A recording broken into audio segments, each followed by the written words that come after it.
antes de empezar, dándole gracias al Señor.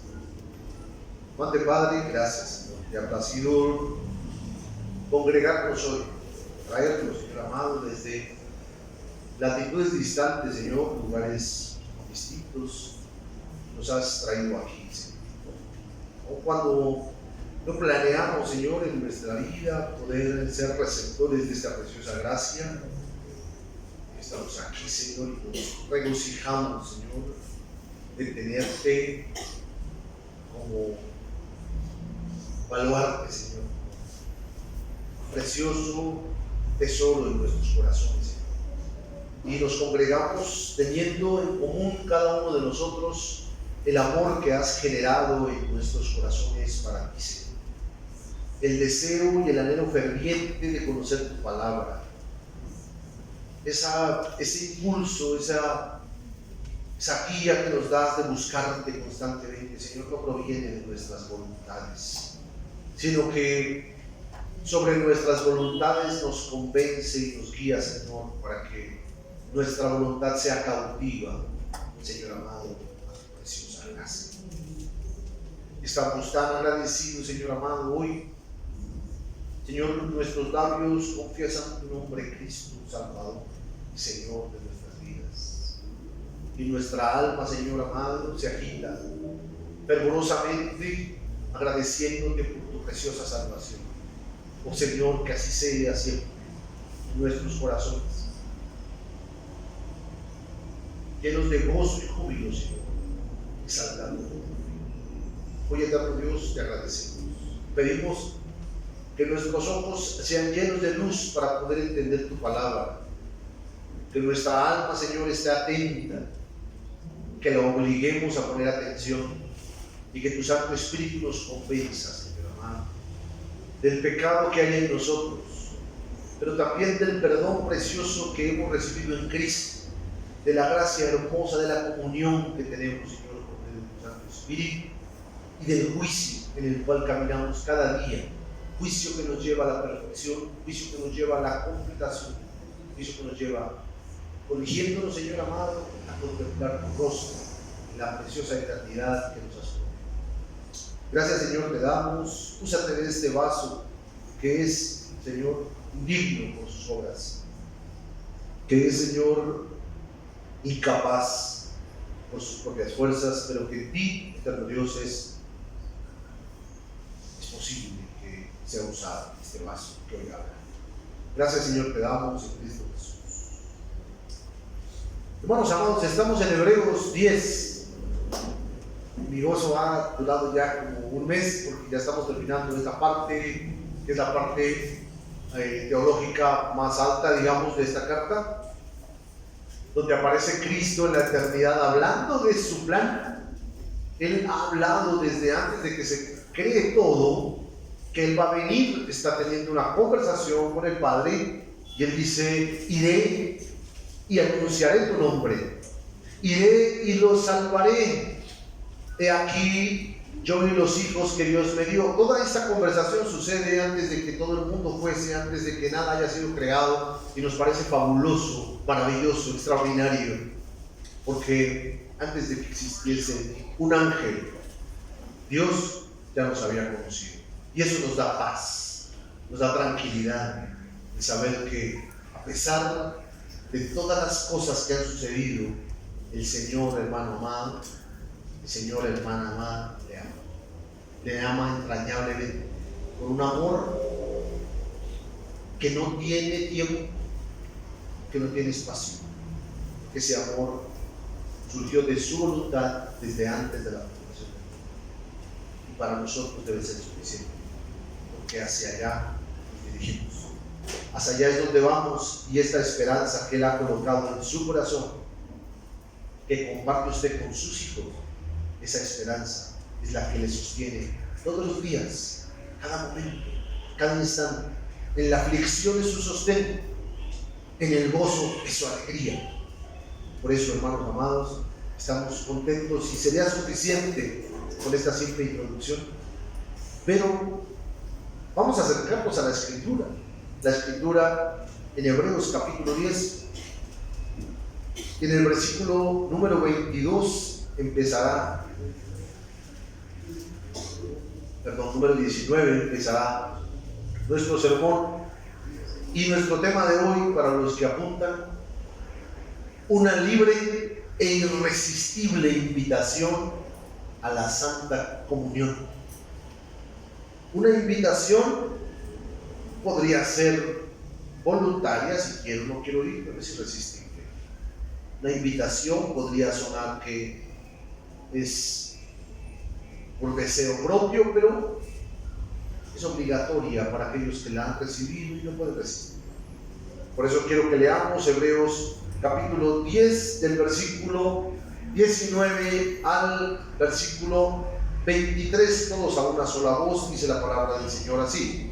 Así que, hermanos, teniendo libertad para entrar en el lugar santísimo por la sangre de Jesucristo, por el camino nuevo y vivo que Él nos abrió a través del velo, que esto es de su carne, y teniendo un gran sacerdote sobre la casa de Dios, acerquémonos con corazón sincero, en plena certidumbre de fe, purificados los corazones de mala conciencia y lavados los cuerpos con agua pura. Mantengámonos firmes sin fluctuar la profesión de nuestra esperanza, porque fiel es el que prometió. Hermano, yo quiero hacer un énfasis aquí en la profesión, en la invitación. Muchos de nosotros hemos recibido invitaciones muy importantes en toda nuestra vida. Estas invitaciones importantes han emocionado nuestro existir. Tal vez invitaciones a un lugar, o tal vez invitaciones a alguna persona. Han quitado nuestro sueño, han emocionado nuestro día y contamos los momentos para poder llegar a ese día. ¿Cuántas invitaciones también usted ha recibido en las cuales no ha querido asistir? En contraste, hay invitaciones en las cuales le han causado angustia a su corazón. Bueno, tenemos de diferentes tipos de invitaciones. Esta invitación que el escritor nos dice, donde nos invita a entrar libremente, que analizaremos ahora, es una invitación obligada, pero también de su voluntad. Es una invitación libre, pero usted y yo la necesitamos. Es una invitación que le produce deleite, pero al mismo tiempo le causa dolor. La comunión con Dios, hermanos amados, podríamos pensar que es una elección. Podemos decir, tener comunión con Dios es decisión de cada uno. Podemos creer que podemos pasar por alto esa invitación o esa comunión, esa invitación a tener comunión con Él, pero la verdad es que no es así. Todos tenemos una postura respecto a la comunión con Dios, todos los seres humanos, aun los que no creen en Dios. La postura de ellos es resistir a la verdad de Dios. Hay agnósticos, los agnósticos que dicen, yo no sé nada y a mí no me importa nada. Y aunque podamos desconocer esa postura, conocemos gente así, no les interesa. Hay gente que dice, yo amo a Dios a mi manera, yo no necesito una religión, yo no necesito conocer la Biblia, yo no necesito nada, tengo todo lo que necesito. Esa es su postura de comunión delante de Dios, resiste a Dios vivo. Decimos entonces, hermanos amados, que respecto a la comunión con Dios, todas las personas definen su vida, definen su existencia de acuerdo a la percepción que tienen de Dios.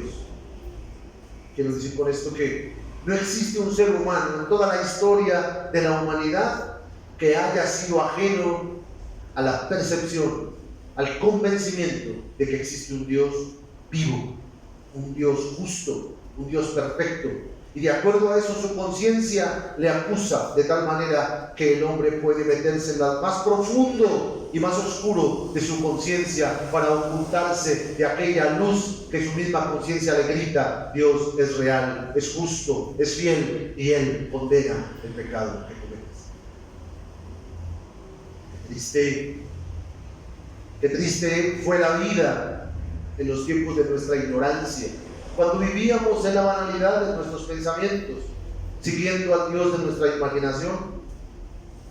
Entonces entendemos, hermanos amados, que todo ser humano, al definir su vida de acuerdo a su concepción de Dios, decimos también, hermanos amados, que aún cuando una persona no tiene profesión de fe, entiéndase profesión de fe como una declaración verdadera, la cual la persona cree desde lo más profundo de su corazón, aun cuando no confiese públicamente: creo en Dios Todopoderoso, Creador del cielo y de la tierra, creo en Jesucristo, su único Hijo, y toda la confesión que nosotros podemos tener universal, nuestra confesión de fe que profesamos en esta iglesia, su confesión que usted le enseña a sus hijos en modo de catecismos en su hogar, su confesión que usted le enseña a abrir la Escritura. Aunque las personas no tengan ese tipo de confesión y de profesión pública, las personas sí deben de crear una profesión. Las personas deben de crearse una profesión, y si usted le pregunta a ella: ¿tú crees en Dios?, él te dirá sí. ¿Y en cuál? En el único Dios. En el único Dios. ¿Y le conoces? Claro, yo le conozco desde mi corazón. Y decimos entonces: esa es tu profesión de fe.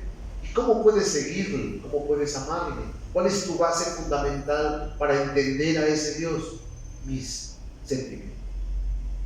Lo que Dios me dice a través de mis emociones, lo que Dios me dice a través de mis pensamientos. Eso dice la gente, que el Dios de ellos es el Dios de su corazón, que el Dios de ellos es el Dios de sus pensamientos, y que Dios le ama así como es. Déjeme decirle, hermano amado, que eso es una mentira. Si ni siquiera usted mismo y yo mismo me amo como soy, ni siquiera la persona que más me ama, que es mi esposa, me ama como soy. ¿Cómo Dios, siendo más perfecto que yo mismo y siendo más perfecto que mi esposa que me ama, cómo podría aceptarme Dios así como soy? De ninguna manera. Porque entonces diríamos que ¿a qué vino Cristo? Entendamos entonces, hermanos amados, que Dios no dejó al ser humano en el estado caído en el que se encontraba, sino que dio a su Hijo. ¿Para qué? Para llevar al hombre del estado de caída en la que estaba, llevarlo a la gloria preciosa. No lo dejó en ese estado. Él le amó en Cristo desde antes de la fundación del mundo. ¿Ve que no es lo mismo de Dios me ama como soy? No, hermano amado. Dios le ama a usted en Cristo. Dios le ama a usted como está en Cristo. Y ese es, hermano amado, mi deseo de poder entenderlo yo cada día con mayor plenitud, y que usted pueda entenderlo cada día con mayor plenitud para poder disfrutar cada vez más de esa plenitud. Hermanos amados, en nuestra relación íntima con nuestro Señor, tenemos una relación en pensamiento, en sentimiento, pero también en conducta. Al acercarnos al pasaje que usted y yo leímos, después de que nuestro escritor nos ha mostrado durante los capítulos anteriores cuán equivocados estaban estos judíos que deseaban regresar a presentar nuevos sacrificios sangrientos al templo físico, por causa de la conciencia que no les permitía vivir en paz, deseaban hacer obras de sacrificio constantemente. Esto lo digo para los hermanos que han estado siguiendo nuestra lectura de la carta a los Hebreos, los que no han venido y están viniendo apenas. Estamos leyendo esta carta hace tiempo, y los pasajes anteriores nos han hablado que hay un grupo de judíos los cuales recibieron esta carta. Inicialmente estos judíos querían seguir sacrificando animales en el templo. El escritor nos ha dicho cuán equivocados están. Pero ¿por qué presentaban sacrificio? porque su conciencia les acusaba, mira, la gente está yendo a sacrificar, mira, ya vienen tranquilos porque llevaron su borreguito, su becerrito, y ellos estaban en la congregación cantando himnos, adorando al Señor, leyendo las Escrituras, interpretando, amándose los unos a los otros. Y salían y veían en el templo a otros judíos que no creían en Cristo, que llevaban sus animalitos, que hacían sus cositas. ¿Para qué? Para sentirse en paz. Hoy en día, hermanos amados, algo similar sucede con la iglesia del Señor. Al aburrirnos, al cansarnos de adorar, de meditar en la Escritura, al mirar la dificultad que tenemos de acercarnos constantemente a la Escritura, de cantar, de orar, de meditar, queremos ceñirnos a ritos, queremos obligarnos a hacer un conjunto de tradiciones que nos enseñaron nuestros padres, que nos enseñaron, no sé, nuestro vecino. ¿Qué tradiciones? Lo hablamos hace 2 semanas, cuando yo me porto mal y peco, me maltrato y me flagelo con palabras y me insulto y me deprimo. Soy lo peor, y lloro y me revuelco en tristeza, y después de que ya sufrí lo suficiente me paro y digo gracias a Dios. Yo creo que eso nos ha pasado a todos. O con mi prójimo, con mi esposa, con mi vecino, con mi hijo. Cuando se porta mal, lo maltrato el suficiente tiempo que yo crea considerable para castigarlo. Y después de castigarlo por un tiempo, puedo ya sentirme mejor y lo puedo perdonar. ¿Se da cuenta? Así somos de terribles. Ya sufrió lo suficiente. Ese es el sacrificio psicológico en el cual ha caído la iglesia. Pero qué diferente es lo que hemos leído en los pasajes de Hebreos. Qué diferente es lo que hemos leído todo el año anterior en nuestra convocación, que fue el Padre Nuestro. Perdona nuestros pecados, así como nosotros perdonamos a los que nos ofenden. Sin nada. El sacrificio de Cristo es suficiente para que yo pueda perdonar todos los pecados que puedan hacer en contra mía. ¿Por qué? Porque yo soy más transgresor de la ley de Dios que cualquier persona pueda agredirme a mí. De forma jocosa hablamos nosotros. Cuando la gente habla de mí y dice cosas terribles de mí, no tengo por qué molestarme, porque soy peor de lo que ellos dicen. Es cierto, y es jocoso, pero es real. Porque lo que dice la gente de mí o de usted solamente es externo, aunque deberíamos de tener un testimonio íntegro delante de los extraños. Pero cuando hablan de usted mintiendo o hablan de usted por cosas que hizo en el pasado, hermano amado, usted debe estar tranquilo, porque sabe que en su mente y en su corazón el Señor le ha perdonado cosas peores de las que ha hecho, de las que los demás le hacen a usted. Entendíamos entonces, hermanos amados, que estos hombres, por causa de su conciencia, querían hacer cosas, pero el Señor les ha mostrado cómo llevar sacrificios sangrientos era menospreciar el sacrificio de Cristo. Él, en esta lectura que hicimos hoy, les abre con franqueza el entendimiento y les habla sin tapujos y sin coberturas sobre el acceso que tienen ellos al lugar santísimo. Lugar santísimo donde está sentado Cristo a la diestra del Padre. Yo deseo que usted pueda reflexionar sobre estos 10 capítulos. Usted puede recordar un solo pasaje, uno, donde el escritor esté tratando de defenderse de los que se burlan de Cristo. No hay uno. No existe un pasaje donde el escritor diga: esos detractores que se burlan de nosotros y no creen en Cristo. No, hermanos, estos capítulos que usted ha leído conmigo son capítulos que hablan a los creyentes, a los miembros de las congregaciones que recibieron este mensaje y que les dice: ¿por qué se están apartando de la fe? ¿Por qué están caminando en sacrificios? ¿Por qué se apartan de contemplar a Cristo? ¿Por qué se apartan de entender que Él murió por sus pecados? ¿Por qué se apartan del perdón que Dios les ha extendido? ¿Por qué se afanan? ¿Por qué se angustian? Él es mayor que los ángeles, Él es mayor que Moisés, es mayor que el que recibió las promesas, Abraham. Su servicio es más efectivo que el de Aarón. Le explica extraordinariamente durante esos 10 capítulos.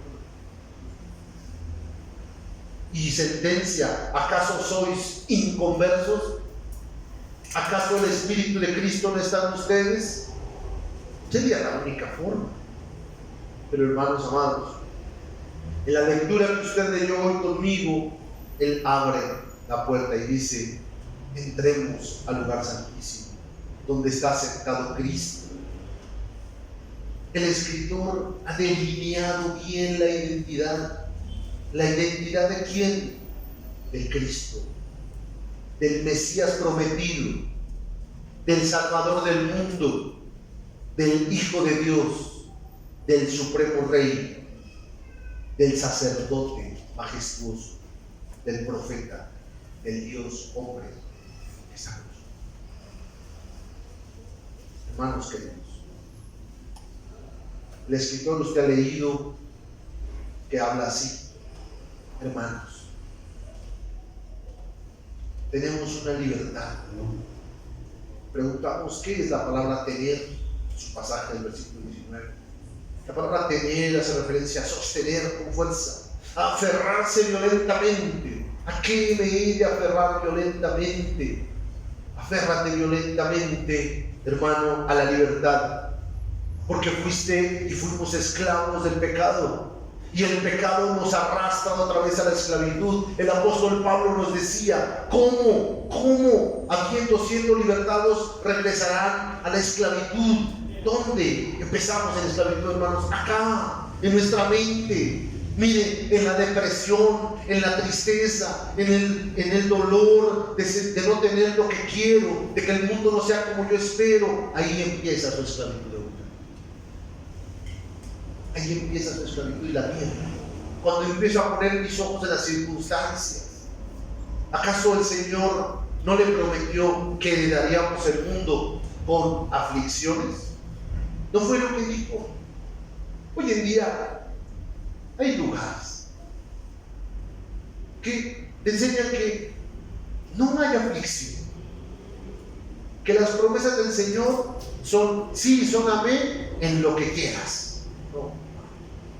Una promesa que el Señor dio es aflicciones, padecimiento, pero junto con ello gozo.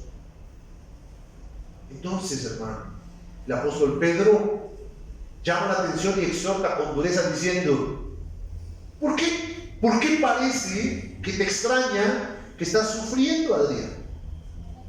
¿Por qué preguntas: Señor, ¿por qué a mí? Adrián, yo sé que usted no le dice eso, a mí sí. Usted no sé qué. ¿Y por qué no? Si a Cristo, siendo impoluto, siendo perfecto, siendo Dios y siendo un ser humano perfecto sin pecado, Dios le trazó un camino de aflicción, dolor y derramamiento, que para muchos es un desperdicio de vida. Pero ese desperdicio de vida fue la riqueza para nosotros. Pero pareciera que es basura para muchos de nosotros. Y le explico. Porque lo más horrendo que puede haber en mi ser, y espero que en el suyo también, no solamente es su pecado y el mío, que yo creo que está ya más que entendido, que usted entiende que es el peor pecador que usted conoce. Yo soy el peor pecador que yo conozco. Pero hay algo más terrible, asqueroso y despreciable que el pecado suyo y mío. Y es la acción de despreciar la riqueza de Cristo que Él me ha dado. Y como no me es suficiente. Y si sufre usted por su pecado, avergüéncese de despreciar la riqueza de Cristo. Porque si hay una cosa peor que ser un miserable pecador, es ser un miserable pecador perdonado que desprecia ese perdón y que no quiere vivir alimentándose libremente de ese perdón que Dios nos ha dado. ¿Cómo aborrezco eso, mi mente? Hermano, si sucede y tengo que luchar aferrándome con fuerza y con violencia de la preciosa cruz que me fue dada y que a usted le fue concedida y que usted como yo desprecia y la escupe y la avienta, sintiéndose a deprimirse ahí o andando en bacanalidad y en libertinaje, cualquiera de las cosas igual. Porque entonces, ¿dónde está nuestra esperanza? ¿Dónde está el que prometió? ¿Dónde está entonces esa fe? Desprecio eso de mí, hermano. No solo el pecado, sino como Él me hace despreciar el precio precioso que pagó. Dice, el escritor nos dice, sostén con violencia esa libertad para que puedas entrar, para que puedas acceder a donde, al lugar santísimo. El lugar santísimo, hermanos amados, del cual hablamos abiertamente y exhaustivamente, el lugar del trono de la gracia que está en el cielo del cielo. Usted dice, pero yo no puedo entrar allá.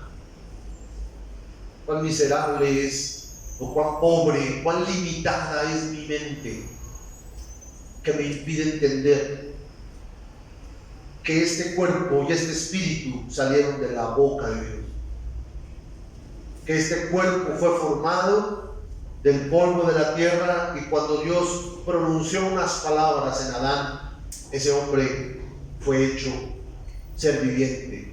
Y no solamente ser viviente, sino que dentro de él estaría toda la humanidad. Entonces entiendo que todas las almas, que todas las mentes provienen de un sitio, porque el Señor lo ha mandado.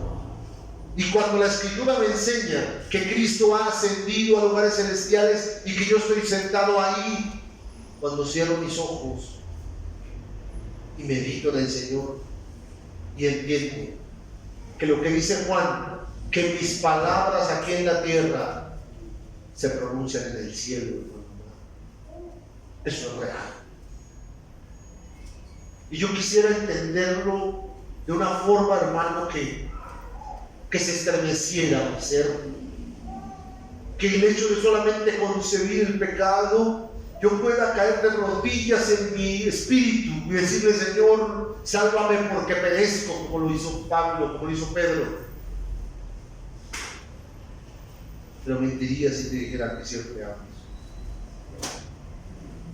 ¿Cómo deseamos entender, hermanos amados, que cuando nuestros labios pronuncian palabra, eso está siendo pronunciado delante de la presencia del Señor? Porque es lo que la Escritura nos enseña, que estamos con Cristo. Que mis pensamientos, cuando son generados, están siendo expuestos como adoración delante de Dios. No le causa vergüenza. Sí. A mí sí, hermano, porque cuando me airo, yo soy honesto y vaya, hasta diciendo que soy honesto, peco. Estoy abierto con usted y le digo, cuando me airo, mi mente genera emociones homicidas, de desprecio. Soy malo. Quisiera, hermano amado, entender que ese lugar santísimo es todo el lugar donde yo voy, no porque sea yo, no porque sea usted, sino porque estamos sentados en lugares celestiales con Cristo, y todo lugar que su pie pisare es santo, no por usted, sino porque la presencia de Dios va por usted. Y todo lo que la planta de su pensamiento pisare es santo. todo lo que usted genera en su mente, ahí está el Señor.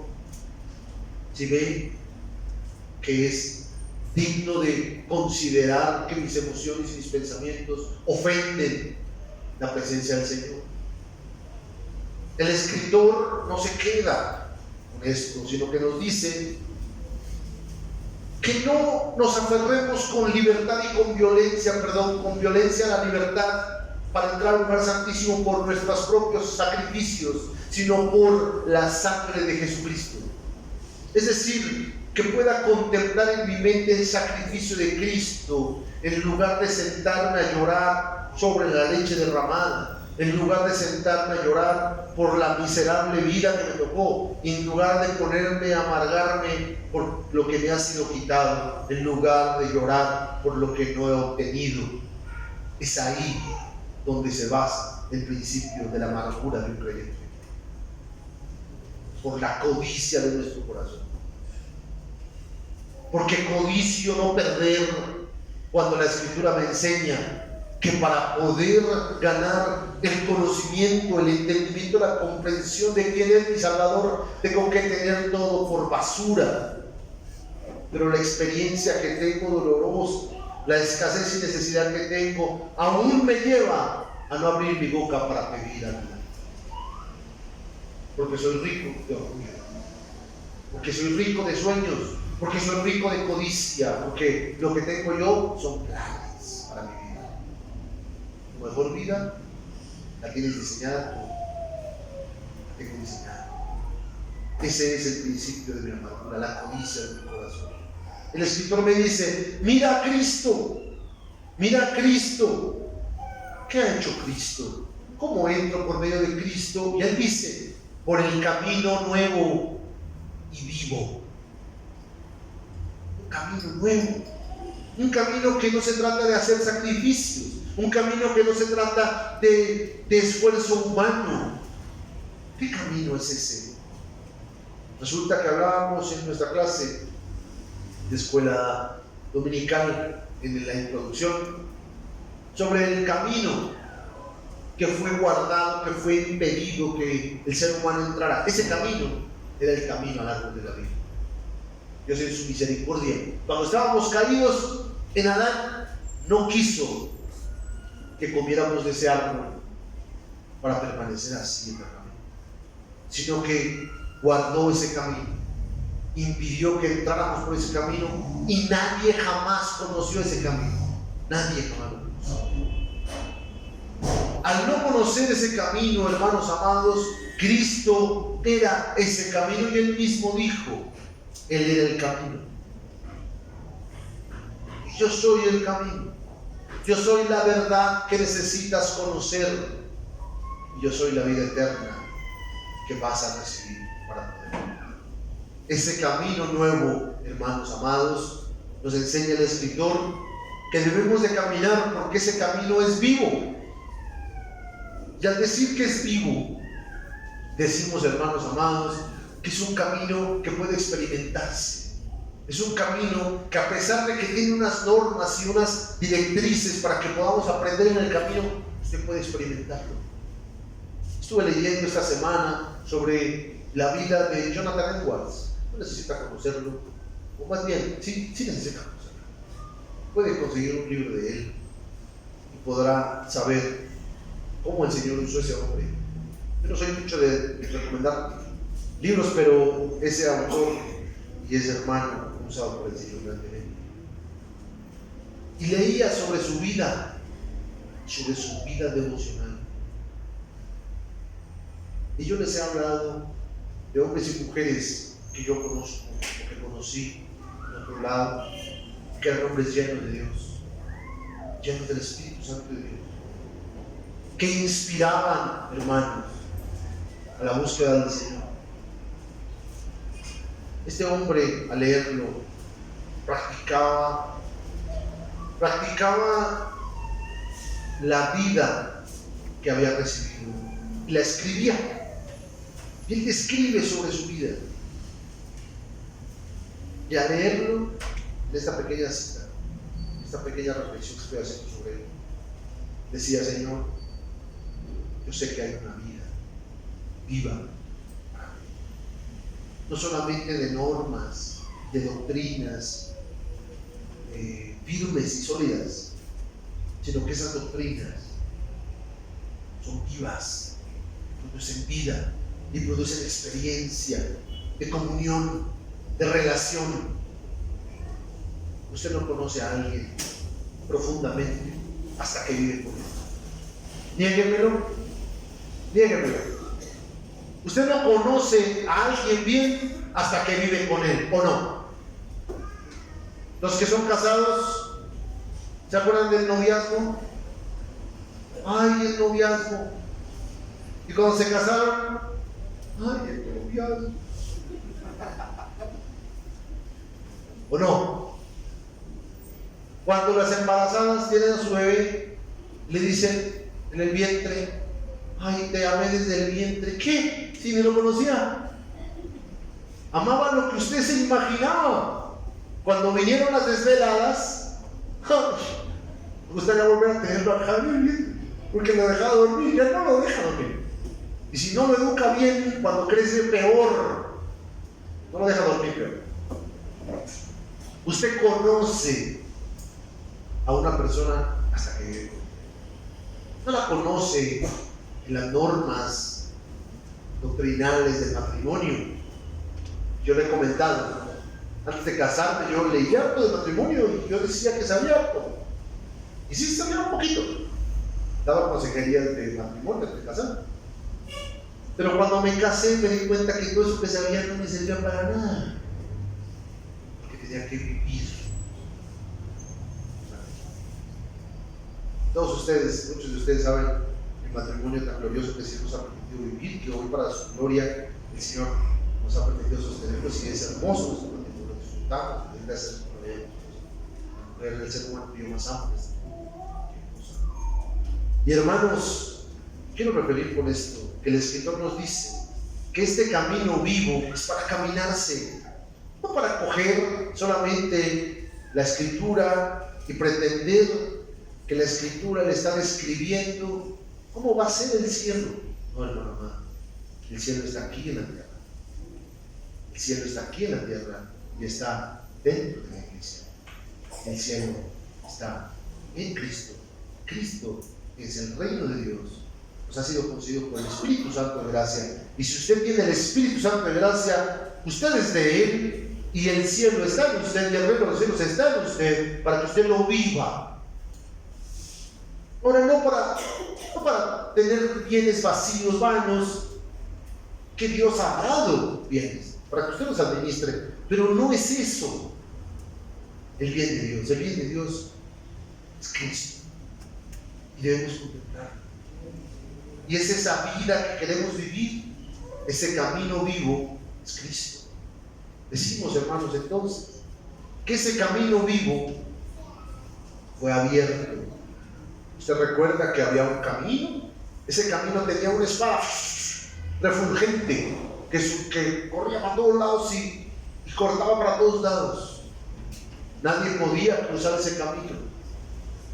Ese camino lo puso Cristo y fue despedazado por usted y por mí, y no para que le tenga compasión al Señor, que diga, ay, pobrecito, Él sufrió por mí. No, para eso no estamos en Semana Santa romanista, para que nos estamos afligidos por ellos. No, Señor. El Señor padeció para darnos vida. Y si quiere saber más, Él no se afligió y lloró por causa de la muerte que iba a sufrir. No, Señor.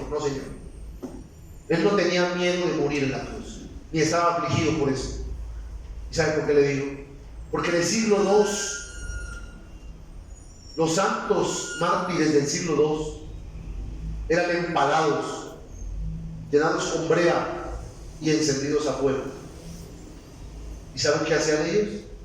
Cantaban salmos y adoraban al Señor y decían, no les tomes en cuenta este pecado. Completamente lúcidos. Si estos que son soldados fieles del Señor pudieron ser sostenidos por el Espíritu Santo, ¿usted cree que el generalísimo, nuestro Dios, nuestro Salvador Jesucristo en la cruz, iba a tener el miedo de la cruz. No, hermano. La angustia de Cristo era por causa de la separación experiencial que tendría con el Padre.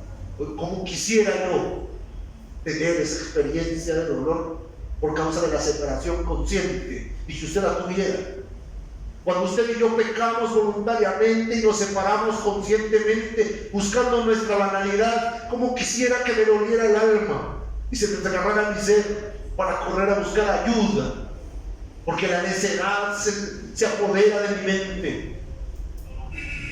Cuánta necesidad hay, hermanos, de la sensibilidad de nuestra conciencia, de la búsqueda constante de la comunión.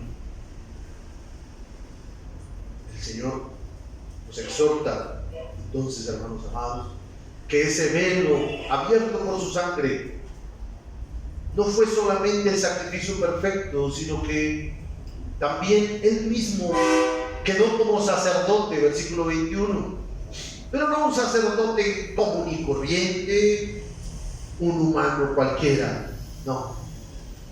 Este fue el grandioso y supremo sacerdote que viviría eternamente y que no moriría. No estaría en la casa de Dios, no estaría en la casa de Dios.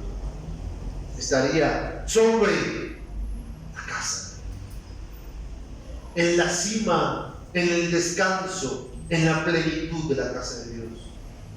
Quisiera hablar de muchas figuras aquí en el periodo del Antiguo Testamento, cuando hace referencia a la casa de Dios. Solamente le daré una. Cuando Moisés subía a hablar con Dios, subía a una montaña. Cuando Abraham sacrificó, subió a una montaña. Cuando Noé presentó su altar, fue encima de la montaña. La montaña tipificaba el lugar donde Dios hablaba. Nadie podía subir a la montaña. Nadie. Todos estaban debajo. Y al ser Dios supremo y no poder llevar a todos a la montaña fue a ellos. Y Dios se hizo tabernáculo, porque la montaña tipificaba el lugar donde Dios moraba. Ahora ya no es una montaña, ahora es el cielo y la morada eterna que descendió en Cristo, para que pudiésemos, hermanos amados, vivir con Él. Pero Él está sentado sobre nosotros como Señor y Salvador. Él está descansando, reposando. No hay más nada que se añada. Usted puede estar tranquilo. Él lo ha hecho todo. Puede levantar su cabeza en alto y decir: Señor, gracias. Gracias por tu perdón. Gracias por tu salvación. Porque tú ministras, Señor, sobre la casa. Por ello, hermanos, decimos, como el escritor dice en el versículo 22,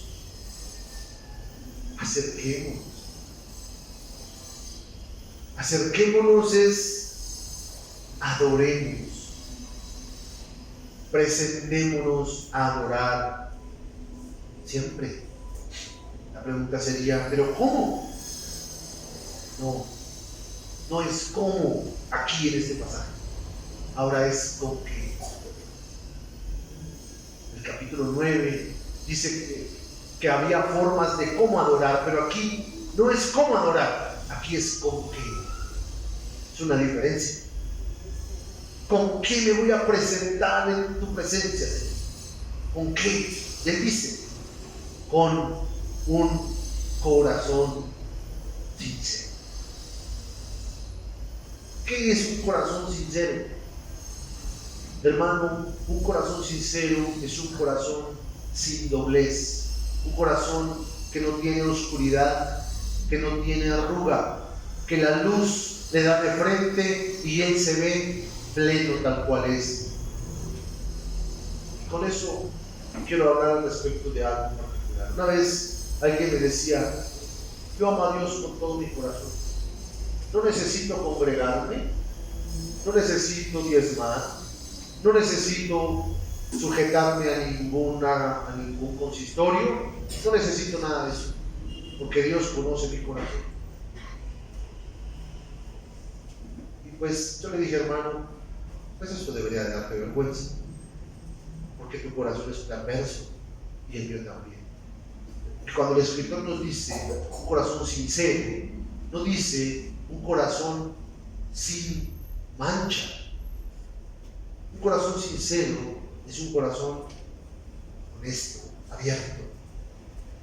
Cuando nos presentamos delante del Señor, decimos, Señor, no soy bueno.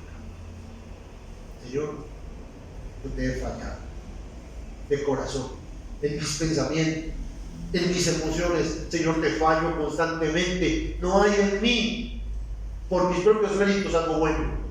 Aún en mis deseos, Señor, fallo. Pero hay algo que has puesto ahí, que resplandece. Esa luz que me hace mirar mi pecado, Señor, es tu ley. Y por eso estoy aquí. Porque quisiera, y te soy honesto, Señor, quisiera apagar esa luz. Quisiera un día, Señor, cerrar los ojos y apagar esa luz y ya no ver más, por causa de que no puedo contemplar mi horrible rostro, por causa de mi maldad. Pero, Señor, hoy vine a ti, porque tengo la completa confianza de que tú me has perdonado, y que tu perdón no es más grande que la horrible experiencia de mi pecado, que el horrible pecado que se manifiesta en mi mente y en mi corazón. Señor, tu gracia es más grande y supera todo.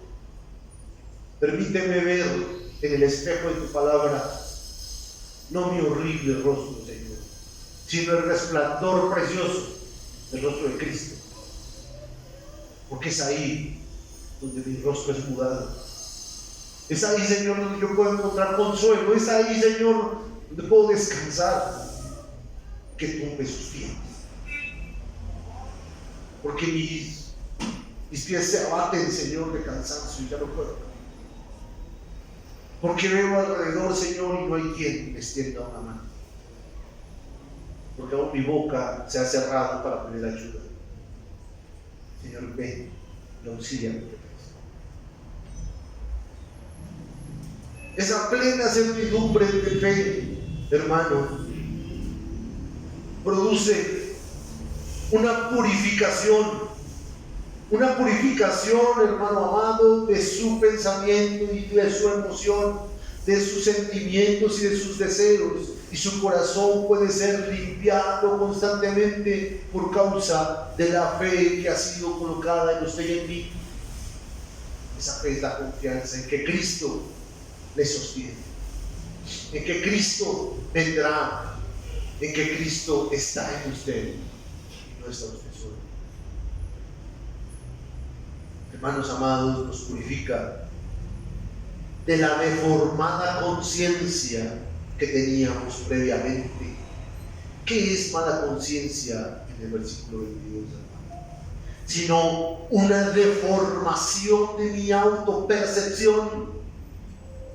La palabra hace referencia ahí, y usted puede buscarlo en su traductor, una deformación de una copercepción personal, de cómo yo me veo a mí mismo. Hermano, no es usted como usted se ve. Y no quiero levantar su ánimo, no, hermano. Espero que su ánimo esté ahí donde está ahora, pero que su espíritu se ha levantado con respecto a lo que la Escritura dice.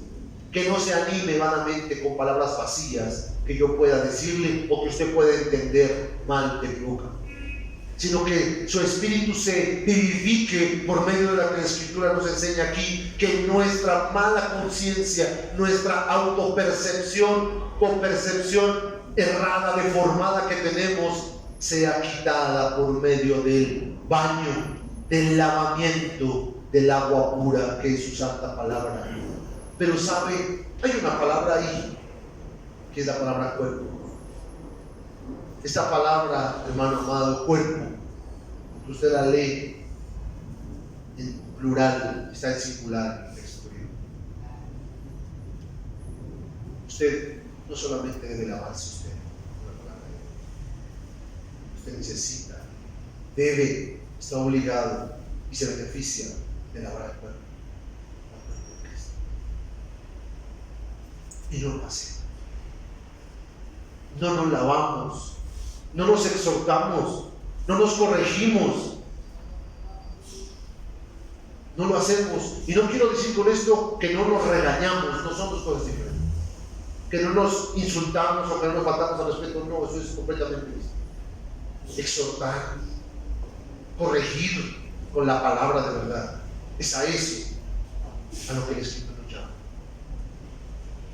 Si yo te amo, te corrijo. Si amas a tu hermano, corrígelo.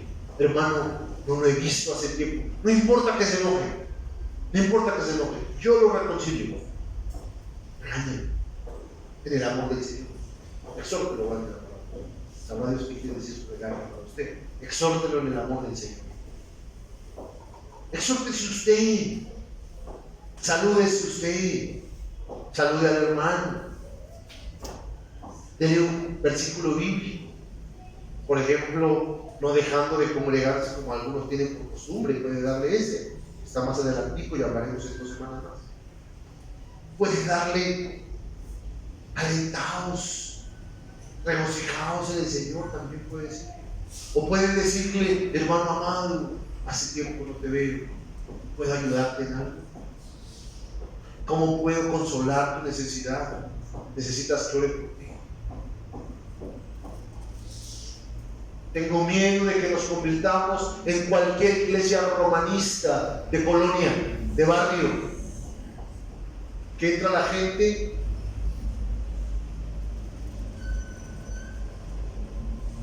y se hablan. Qué miedo, hermano.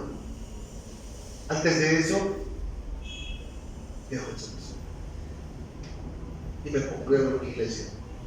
Que no haga eso. No haga eso. El escritor entonces nos ha enseñado, hermanos amados, la necesidad de mantener, de sostener con fuerza y con firmeza, ¿qué cosa?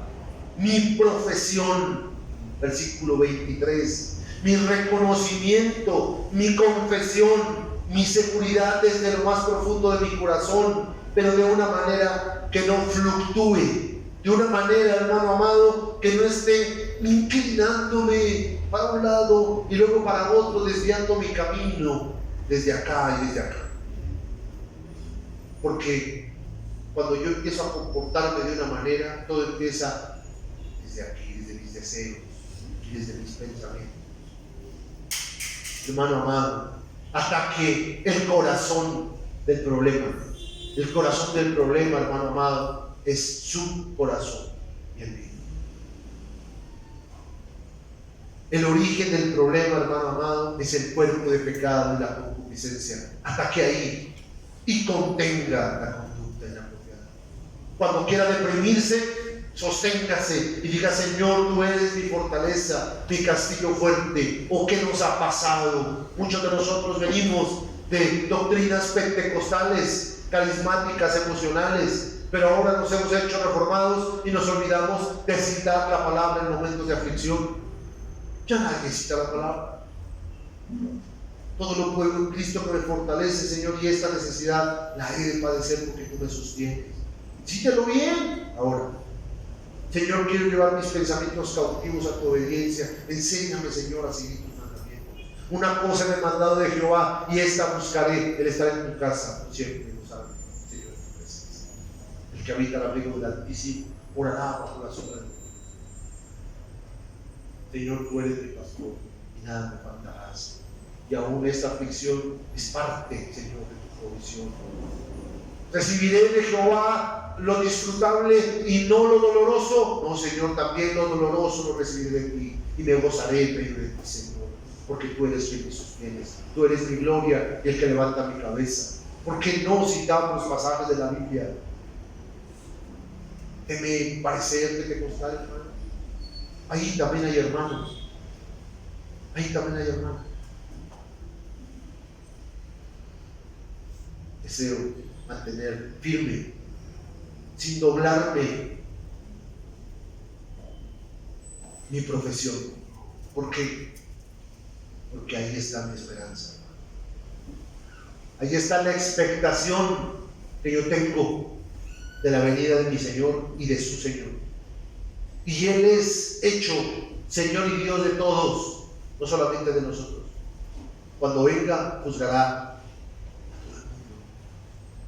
Y si usted tiene el Espíritu de Cristo, puede estar tranquilo.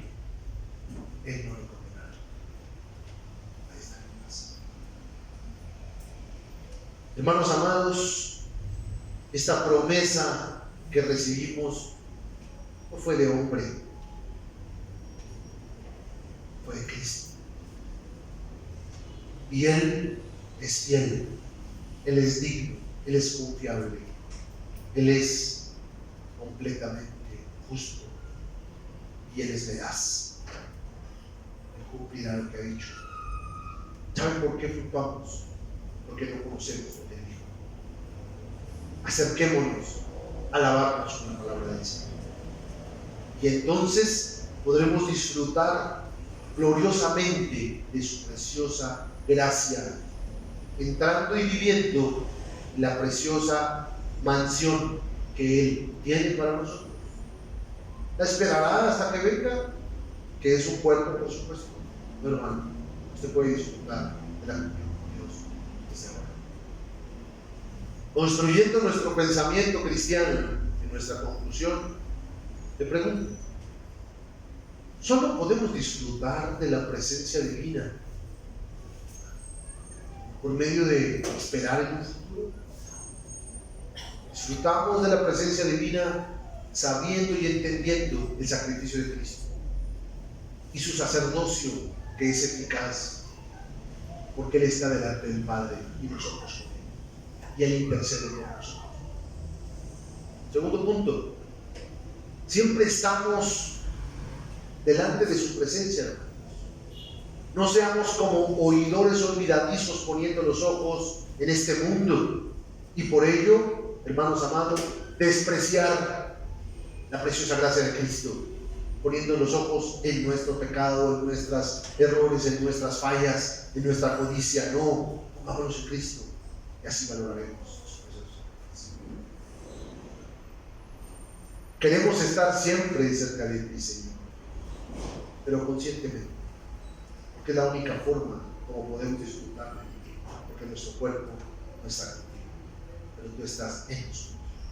Queremos estar conscientes, Señor, siempre que estamos delante de ti, sin escondernos detrás de nuestras obras y sentires, abiertamente, humillándonos, míseros cual somos, Señor, para ser enriquecidos por tu gracia. Queremos, Señor, ser sostenidos, bendito Dios, con tu fuerza, la fuerza de la confianza, la fuerza de la esperanza entera, sin que nos falte nada, reteniendo, Señor amado Rey, el saber que tu Hijo ha completado todo, Señor amado, y que esto lo haremos, Señor, purificando nuestras conciencias y sentires, si tú así lo permites, y así tú lo quieres, de verdad. Nuestra oración, nuestra reflexión final, Señor, concédeme buscar siempre, caer de rodillas ante ti en medio de la tentación, buscar arrepentirme y confesar mi pecado de pensamiento y de sentimiento, siempre delante, teniendo presente el sacrificio de Cristo y su obra que nos limpia y nos sostiene para tu gloria. Nuestra oración, vamos al Salmo 25 y oramos al Señor de la gracia.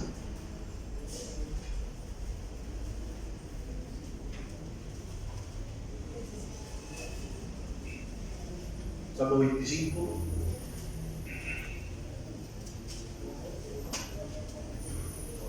Oramos al Señor. Señor bendito, a ti, oh Jehová, Señor, hablamos hoy. Levantamos nuestra alma, bendito Dios, y en ti confiamos. No seamos avergonzados, Señor. No seamos avergonzados, Padre. No se alegren, Señor amado, los que te aborrecen, porque también son enemigos nuestros. No se recree mi carne, Señor amado, en mis concupiscencias. Ciertamente ninguno de cuantos esperan en ti serán confundidos, mas todos aquellos que te han aborrecido sin causa, Señor, serán avergonzados. Muéstrame, oh Jehová, muéstranos, oh Jehová, tus caminos, Señor, y enséñanos tus sendas. Encamínanos en tu verdad y enséñanos, porque tú eres el Dios de nuestra salvación. En ti, Señor, hemos esperado todo el día de hoy, Señor, y aún esperaremos mañana. Acuérdate, Señor amado Rey, trae a memoria, Señor amado Padre, tus piedades y tus misericordias que serán perpetuas para nosotros.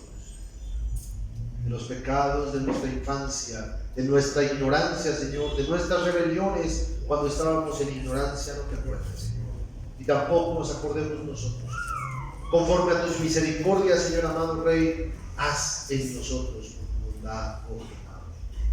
Bueno y recto eres tú, Señor amado. Por tanto, tú nos enseñarás, bendito Dios, tu camino, y encaminarás a estos que tú has humillado por el juicio que has puesto sobre nosotros, y enseñarás a estos mansos tu carrera, Señor, y tú nos guiarás en nuestros caminos. Todas tus sendas, bendito Señor, son misericordia y verdad, pero solo para los que te guardan, los que guardan tu pacto, Señor amado, y recuerdan tus testimonios. Por amor de tu nombre, oh Señor, perdonarás también nuestro pecado, y lo has hecho en Cristo. Aunque nuestro pecado es grande, bendito Dios, Señor amado, tú has puesto temor en nosotros, Señor. Y ese temor nos enseñará el camino, Señor amado Rey, para saber qué dirección escoger, la buena y la deleitosa. Gozaremos del bienestar, y no solo nosotros, Señor, sino también nuestra descendencia heredará la tierra y se gozarán en tu presencia, Señor. Porque tu comunión, la comunión íntima tuya, Señor Jehová, es con los que te temen, aquellos que tú has llamado, bendito Dios. A ellos has dado a conocer tu pacto, y mis ojos, Señor amado, están siempre hacia ti. Ayúdame a que así sea siempre, porque tú sacarás mis pies, Señor amado, de esta red, de la red en la que yo mismo he caído, bendito Dios. Míranos, Señor, y ten misericordia. Levántanos, bendito Señor, porque hemos sido afligidos, Señor, y las angustias de nuestro corazón se han aumentado. Sácanos, Señor, de las congojas en las que hemos entrado, Señor. Mira nuestra aflicción, mira el trabajo, Señor, y perdona todos nuestros pecados. Mira, Señor amado, al enemigo, Señor, que se manifiesta en mi carne de pecado, Señor, que no se multiplique, Señor, que no se manifieste en odio violento, bendito Padre, contra tus mandamientos. Guarda, Señor, mi alma, guarda nuestra alma y líbranos, Señor. No seamos avergonzados, porque tú has puesto fe en nosotros y nosotros confiamos en ti. Integridad y rectitud nos guarden desde nuestro corazón, Señor, porque en ti esperamos. Redime, oh Dios, a tu pueblo, bendito Dios,